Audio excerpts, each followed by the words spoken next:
Okay, we have a story here from Haaretz today, which is an Israeli newspaper, and I'm going to read out the headline. It has a troubling word in there, and of course we're going to get to that right now. UN adopts report condemning suspected Israeli war crimes on Gaza border. The word I have a problem with is border. I have a problem with the word suspected, but there we go. And suspected also, of course, this is an Israeli newspaper, and wow, an Israeli newspaper is lying to us again. There is no border. That's one of these fallacies that's being perpetuated in the media about Gaza. But the report itself is pretty damning. It calls out Israel for its violations of international law and actually calls for arrest warrants and also individual sanctions against people who are involved. So that could be military commanders, people at the higher levels who gave sort of orders, overlooked it, and the soldiers themselves.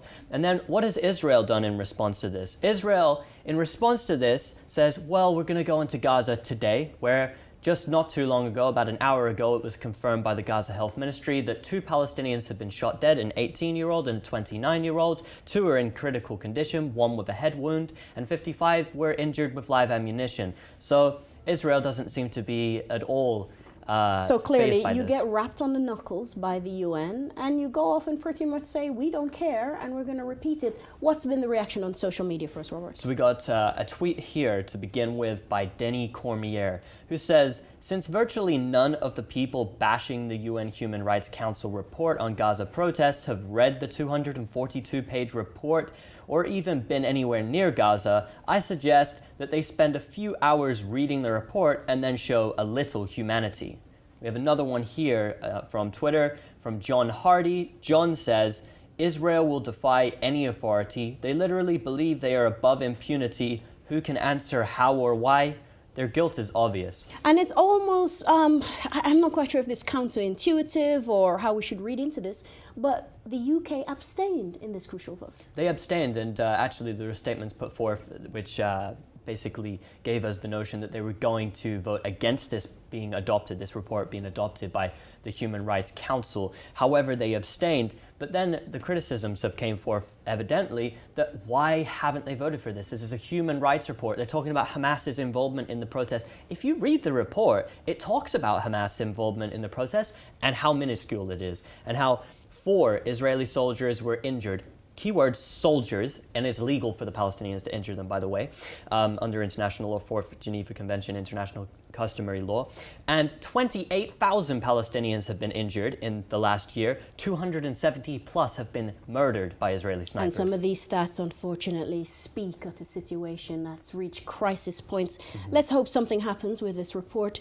Now, moving slightly to an abuse of human rights, but this one stemming from 2002 and the invasion of Iraq, Robert.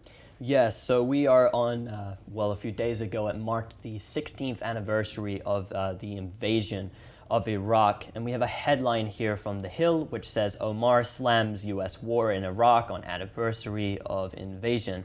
So Ilhan Omar, who is a U.S.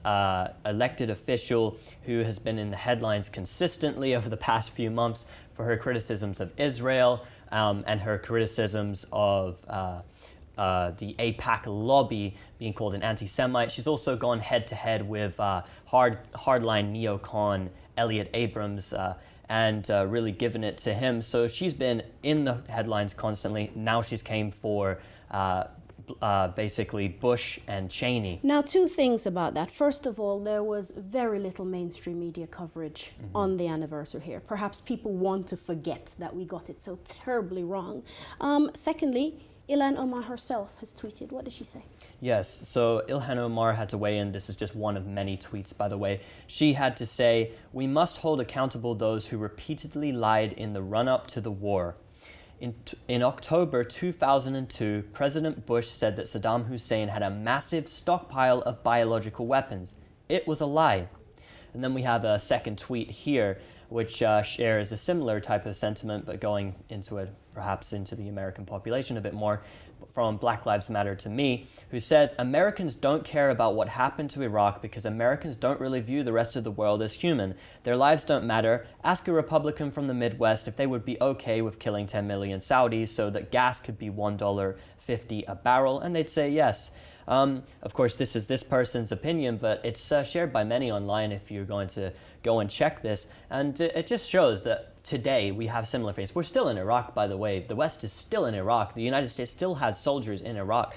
And it seems really that some of these international lessons clearly have not been learned. No, they haven't been learned because we use them time and time again. We use the same lies to go into Libya, same lies to go into Syria while backing and arming these so-called moderate head cutters, and then same lies against Venezuela right now. And it just keeps on going on and on and on, and it has to be something to do with the ignorance of people, because how is anybody buying this? But it's willful ignorance, surely. Yes, definitely. Absolutely. I mean, it's just this false patriotism that's fed to people, in my opinion, that just gets them riled up, and then there's no criticism of government. I mean, these people are supposed to be elected to represent you. They're not your rulers. You don't live in some sort of kingdom where the king dictates to you what you do. Well, some might say that on the eve of going into war there, invading Iraq, 1 million marched in London. Nobody cared. All right, we're going to leave it there, Robin. That's all the time we have for tonight's program.